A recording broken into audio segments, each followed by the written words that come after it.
বাংলা চ্যানেলে আরও একবার সবাইকে স্বাগত জানাই। আমাদের আজকের ভিডিওটা ভালো লাগলে অবশ্যই লাইক করো, শেয়ার করো, কমেন্ট করে জানাও কোনো ডাউট থাকলে। আর আমাদের চ্যানেলটাকে অবশ্যই সাবস্ক্রাইব করো ভবিষ্যতে আরও নতুন বায়োলজি রিলেটেড ভিডিও পাওয়ার জন্য। আমরা এই চ্যানেলটাতে সহজ ভাষায় 11 আর 12-এর ছাত্রদের জন্য NEET biology related video regular upload করে থাকি। চলো আজকের ভিডিওটা শুরু করা যাক।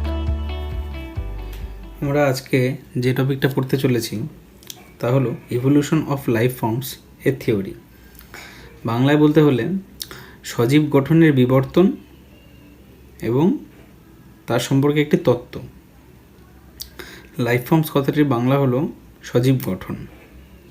তো লাইফ ফর্মস বা সজীব গঠন বলতে যা বোঝায় তা হলো যত অ্যানিমেল, প্ল্যান্ট বা যাই আমরা সজীব বস্তু দেখি পৃথিবীতে আমাদের চারদিকে, তাদেরকে সবাইকে সজীব গঠন বলা হয়। তো এই সজীব গঠন পৃথিবীতে এলো কোথা থেকে? তো এই প্রশ্নের উত্তরে সবার প্রথমে বলা যায় যে বিভিন্ন ধর্মমত যেগুলো রয়েছে তাদের মধ্যে হিন্দু ধর্ম, ইসলাম ধর্ম, খ্রিস্টান ধর্ম, জুইশ ধর্ম, বৌদ্ধ ধর্ম, যেই ধর্মের কথাই বলা হবে সেই ধর্ম তাদের নিজস্ব কিছু মতামত দেয় যে ভগবান কিভাবে পৃথিবীকে সৃষ্টি করেছে, তার সাথে বিভিন্ন রকম পশু প্রাণী, গাছপালা তাদের সৃষ্টি করেছে, বিভিন্ন রকম মতামত দেয়। তো এই ধরনের মতামতগুলো সায়েন্টিফিকভাবে পর্যালোচনা করলে দেখা যায় যে প্রায় সব মতামতই, যেগুলো নাকি তোমার রিলিজিয়ান ভিত্তিক বা ধর্মভিত্তিক, সে সব ধরনের মতামতগুলোই ভুল। অ্যাকচুয়ালি তাদের কোনোটাই সঠিক নয়। তো এনসিইআরটির বইতে যখন আমি দেখছিলাম তখন সেখানে শুধুমাত্র একটি মাত্র মতামতের কথাই আলোচনা করা হয়েছে। সেই মতামতটাই আমি আজকে ভিডিওতে আলোচনা করছি। তো বিভিন্ন রকম যে সৃষ্টির যেসব বিশ্বাস রয়েছে, ধর্মবিশ্বাস রয়েছে যে কীভাবে সৃষ্টি হয়েছে পৃথিবীতে সব কিছু, সেগুলোকে অ্যাকচুয়ালি বলা হয় ক্রিয়েশন বিলিফ। বিভিন্ন রকম যে কীভাবে আমাদের সব কিছু সৃষ্টি হয়েছে, তার মধ্যে যে বিলিফটির কথা নিয়ে আজকে আলোচনা করছি সেটি হলো স্পেশাল ক্রিয়েশন বলা হয়। এই স্পেশাল ক্রিয়েশন নিয়ে কে বলেছিলেন, কারা বলেছিলেন, এগুলো একটু আলোচনা করলে দেখা যায় যে একজন পাদ্রী আছেন, তার নাম হলো ফাদার সোয়ারেজ।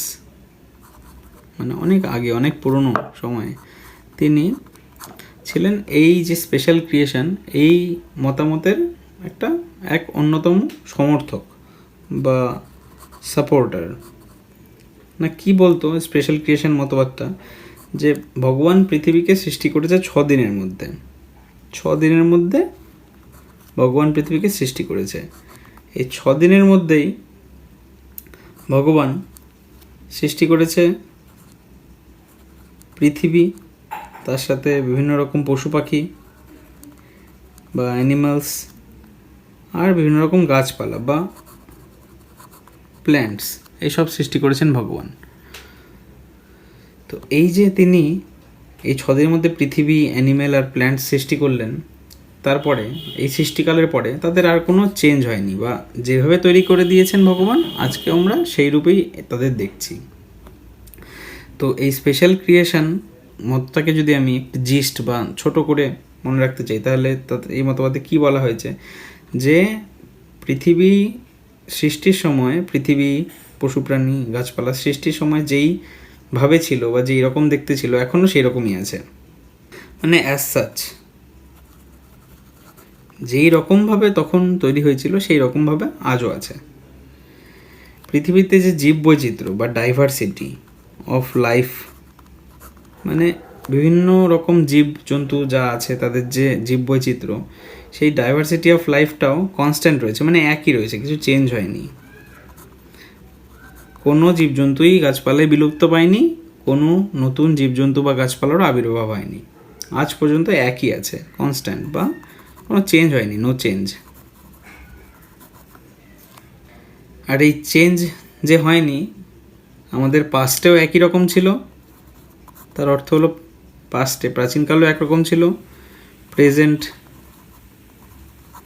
বর্তমানেও একই রকম আছে, আর ফিউচারেও একই রকম থাকবে। এই কথা এই স্পেশাল ক্রিয়েশনে বলা হয়েছে। আর কি বলা হয়েছে, পৃথিবীর যে বয়স মানে এজ অফ দি আর্থ, পৃথিবীর বয়স কত? পৃথিবীর বয়স বলা হয়েছে না 4000 বছর। কিন্তু এই সবগুলোই ভুল আছে। কি ভুল আছে? আমরা বিবর্তন পড়ার সময় দেখি যে পৃথিবীর যে ডাইভার্সিটি অফ লাইফ রয়েছে বা জীববৈচিত্র্য রয়েছে, জীববৈচিত্র্য কখনোই কনস্ট্যান্ট বা একরকম থাকে না। আজকে যেসব প্রাণী রয়েছে আগে সেসব প্রাণী ছিল না, অন্যরকম প্রাণী ছিল, মানে জীববৈচিত্র্যটা অন্যরকম ছিল। ধরা যাক ডাইনোসর, সে তো এখন নেই, সে আগে ছিল। তাহলে অ্যাজ সাচ কথাটা ভুল, মানে ভগবান যেভাবে সৃষ্টি করে দিয়েছে সেভাবে এখনও আছে, এরকম করে হয় না।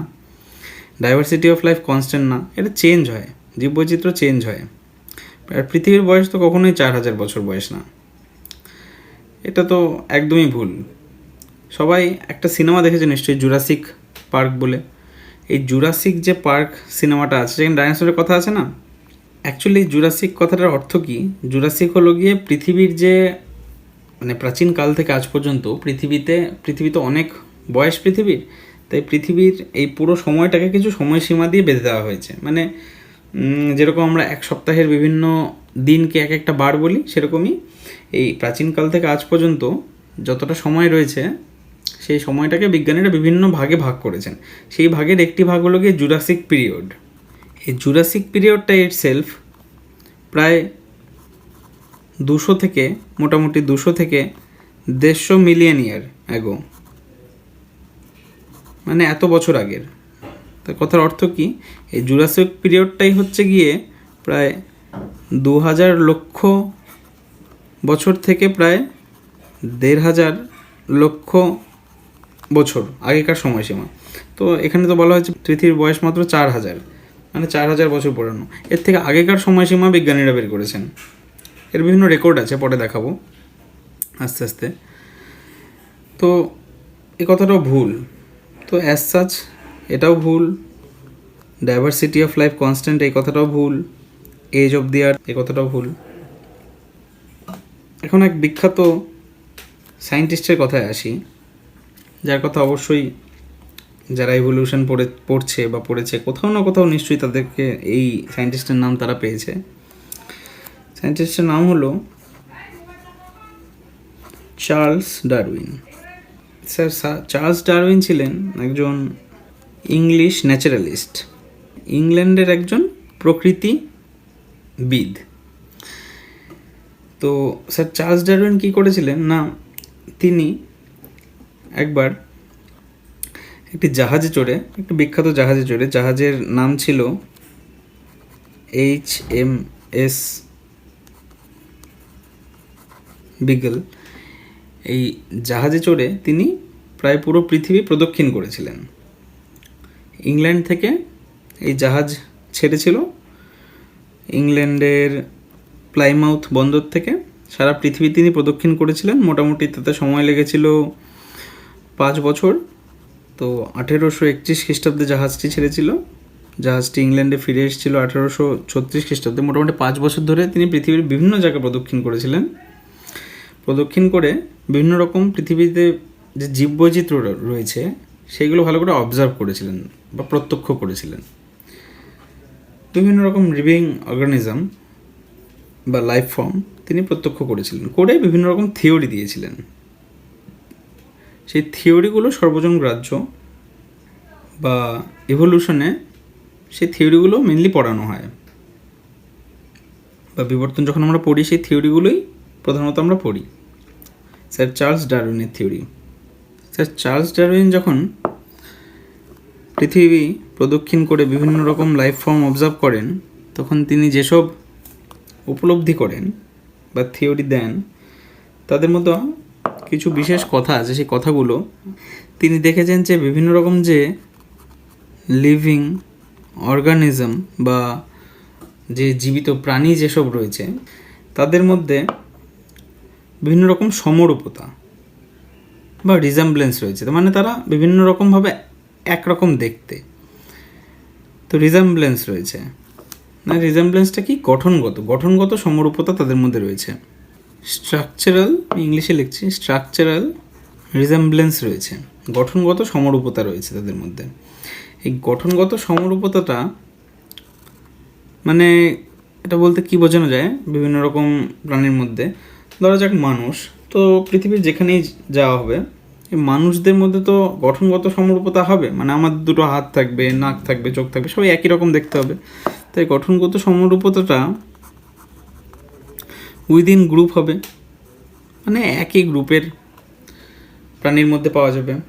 তাছাড়াও আরেকটা কাদের মধ্যে পাওয়া যাবে না, প্রি এক্সিস্টিং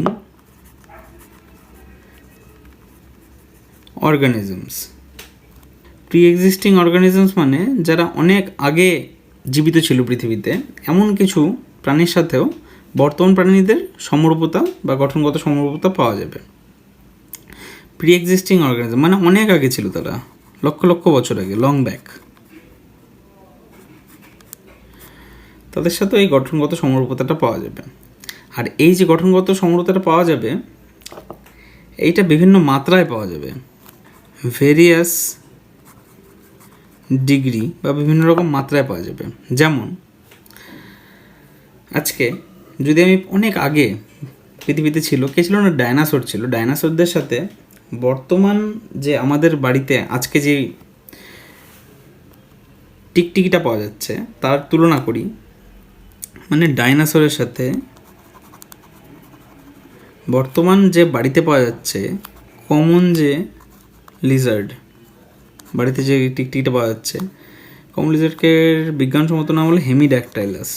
মানে তাদের যদি স্ট্রাকচারাল রিজেম্বলেন্সটা দেখি, দুজনেরই কী আছে, লম্বা লেজ আছে, দুজনেরই পেছনের পাটা মোটামুটি শক্ত সমর্থ। ডাইনোসরের সামনের পাটা একটু কম শক্ত সমর্থ ছিল সেই তুলনায়, বর্তমান টিকটিকির তুলনায় পেছনের পাটা শক্ত সমর্থ। মোটামুটি একটা এক ধরনের রিজেম্বলেন্স পাওয়া যাবে, এক ধরনের কিছু গঠনগত সমরূপতা পাওয়া যাবে। কিন্তু যদি মানুষের সাথে ডাইনোসর রিজেম্বলেন্স দেখেও কম, কারণ 4টে হাত পা রয়েছে ডাইনোসরের রয়েছে, কিন্তু মানুষের লেজ নেই, ওর লেজ আছে। তার মানে আমরা বলতে পারি মানুষের সাথে ডাইনোসরের এই যে রিজেম্বলেন্স সেটা কম, টিকটিকির সাথে ডাইনোসর রিজেম্বলেন্স মানুষের তুলনায় বেশি। এই যে কোনো ক্ষেত্রে কম, কোনো ক্ষেত্রে বেশি সমরূপতা, এটাকেই বলা হয় ভেরিয়াস ডিগ্রি, মানে বিভিন্ন মাত্রায় সমরূপতাটা দেখা যাচ্ছে। সমরূপতা অবশ্যই থাকবে, ডাইনোসরেরও দুটো চোখ, মানুষেরও দুটো চোখ।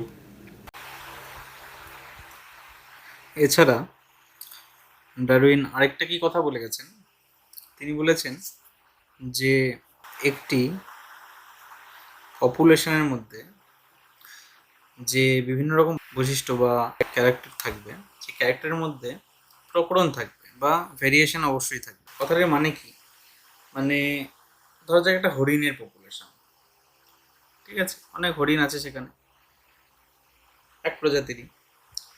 সেই হরিণের প্রজাতির মধ্যে একটা ক্যারেক্টার তো হলো তাদের দৌড়ানোর ক্ষমতা।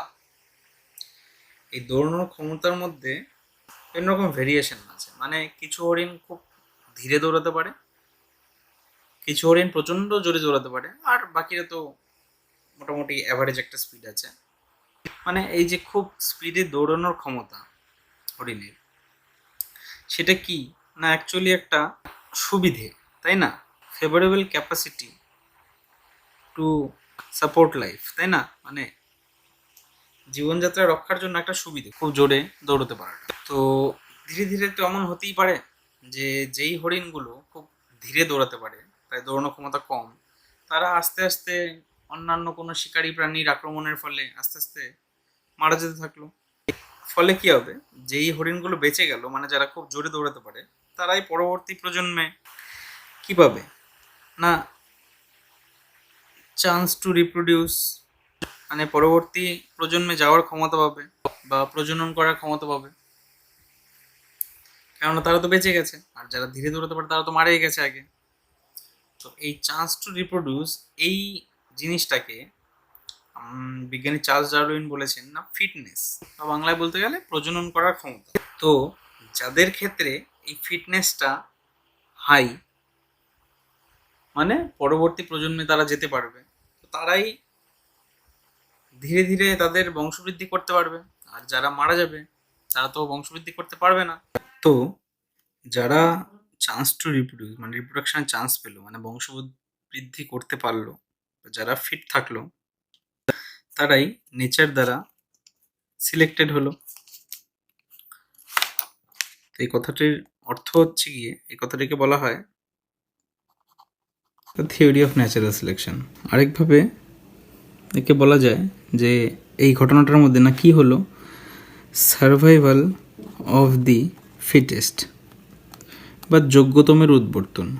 যে ফিট ছিল বা যোগ্য ছিল সেই পরবর্তী প্রজন্মে গেল রিপ্রোডাকশন বা প্রজননের মাধ্যমে, আর যে ফিট ছিল না বা যার ফিটনেস কম ছিল, এক্ষেত্রে যেই হরিণগুলো খুব ধীরে দৌড়াতো সেগুলো মারা গেল, পরবর্তী প্রজন্মে গেল না। তো সার্ভাইভাল অফ দ্য ফিটেস্ট বা ন্যাচারাল সিলেকশন থিওরি, এই কথাগুলি বলেছিলেন স্যার চার্লস ডারউইন। ডারউইনের মতোই আরেকজন বিজ্ঞানী, তার নাম হলো গিয়ে আলফ্রেড রাসেল ওয়ালস। তিনি ছিলেন একজন ব্রিটিশ প্রকৃতিবিদ বা ন্যাচারালিস্ট, ডারউইনের মতোই। তিনি প্রায় সমসাময়িক কালেই, যখন ডারউইন HMS বিগল জাহাজে করে পৃথিবী ভ্রমণের উদ্দেশ্যে বেরিয়েছিলেন, প্রায় তার কিছু পরেই দীর্ঘ 8 বছর ধরে মালয় দ্বীপপুঞ্জে গবেষণা করেছিলেন। ডারউইনের মতোই তার গবেষণা ছিল বিভিন্ন রকম লাইফ ফর্ম বা জীববৈচিত্র্য যা রয়েছে তাদেরকে অবজার্ভ করা। তো তিনি কাজ করেছিলেন মালয় দ্বীপপুঞ্জে বা মালয় আর্কিপেলাগোতে। মালয় আর্কিপেলাগো কোথায় না, এটা হচ্ছে গিয়ে সাউথ ইস্টার্ন এশিয়াতে, মানে অস্ট্রেলিয়ার ঠিক উপরিভাগে যে দ্বীপপুঞ্জ রয়েছে সেখানে গিয়ে তিনি 8 বছর ধরে বিভিন্ন রকম জীববৈচিত্র্য অবজার্ভ করে, লক্ষ্য করে দেখেছিলেন যে all life form comes from single ancestor. মানে এগুলো ছিল তার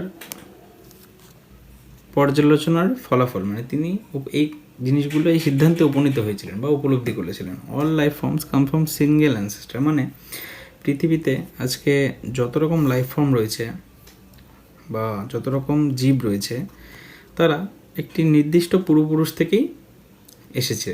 আর তিনি বলেছেন এই যে অ্যানসেস্টার বা পূর্বপুরুষ থেকে বর্তমানের লাইফ ফর্মরা এসছে, এই পূর্বপুরুষরা পৃথিবীতে বিভিন্ন সময় উপস্থিত ছিলেন, মানে বিভিন্ন পূর্বপুরুষ থেকে এসেছে। তো they present in different time scale. আর তিনি কি বলেন, এই যে অ্যানসেস্টার যাদের কথা বলা হচ্ছে, they present in different time scale, মানে এই পূর্বপুরুষরা বিভিন্ন সময় আগে পৃথিবীতে ছিল, মানে সেখান থেকেই বর্তমানের যেসব প্রাণী বা যেসব স্পিসিস আমরা দেখি তারা এসছে। কথার মানে মানুষ বা শিম্পাঞ্জি আমরা জানি একই পূর্বপুরুষ থেকে এসেছে। এই পূর্বপুরুষ কখনো কখনো পৃথিবীতে ছিল, সেরকমই ডাইনোসরও কোনো পূর্বপুরুষ থেকে এসেছে, সেই ডাইনোসরের পূর্বপুরুষও পৃথিবীতে ছিল। কিন্তু এই ডাইনোসরের পূর্বপুরুষ আর মানুষের পূর্বপুরুষ হয়তো এক সময় ছিল না, বিভিন্ন সময়ে তারা থাকতে পারে। এই কথাটির অর্থ হলো ডিফারেন্ট টাইম স্কেল, মানে বিভিন্ন সময় তারা ছিল পৃথিবীতে, কিন্তু ছিল অবশ্যই। আরেকটা শেষ কথা তিনি যা বলেছেন সেটা হলো গিয়ে যে জিওগ্রাফিক হিস্ট্রি বা ভূতাত্ত্বিক যে ইতিহাস রয়েছে তার সাথে হিস্টোরি অফ বায়োলজি বা জীববিজ্ঞানের ইতিহাস খুবই ওতপ্রোতভাবে জড়িত। মানে পৃথিবীর ইতিহাস, পৃথিবী কীভাবে তৈরি হলো তার ইতিহাস, বিভিন্ন পৃথিবীর ভৌগোলিক অঞ্চল কীভাবে তৈরি হয়েছে তার ইতিহাস, তার সাথে জীব বৈচিত্র্যের যে কীভাবে আসলো তার ইতিহাস খুবই ওতপ্রোতভাবে জড়িত। তো এতটা পড়ার পরে আমরা যা বুঝতে পারলাম তা হলো যে পৃথিবী কখনোই নির্দিষ্ট 1-2 দিনে সৃষ্টি হয়নি। পৃথিবীর যেসব জীববৈচিত্র্য রয়েছে তারাও একবারে পৃথিবীতে আসেনি, ধীরে ধীরে বিবর্তনের মাধ্যমে পূর্বপুরুষ থেকে আস্তে আস্তে বিবর্তনের মাধ্যমে চেঞ্জ হয়ে হয়ে হয়ে হয়ে আজকে যেই ডাইভার্সিটি বা লাইফ ফর্ম পৃথিবীতে রয়েছে তা এসছে। আর পৃথিবীর বয়স কখনোই মাত্র 4000 বছর বয়স না, পৃথিবীর বয়স অনেক অনেক পুরনো তার থেকে। তো এইবার আমরা যেটা দেখব সেটা হলো এভিডেন্সেস অফ ইভলিউশন, মানে পৃথিবীতে যে বিবর্তন হয়েছে তার সপক্ষে কিছু যুক্তি। তো ভিডিওটা এখানে লম্বা হয়ে যাবে, তার জন্য আমি একটা নেক্সট ভিডিও তৈরি করছি। পরের ভিডিওটা এই ভিডিওটারই একটা কন্টিনিউয়েশন। তো এভিডেন্সেস অফ ইভলিউশন পড়ার জন্য অবশ্যই পরের ভিডিওটাকে দেখো।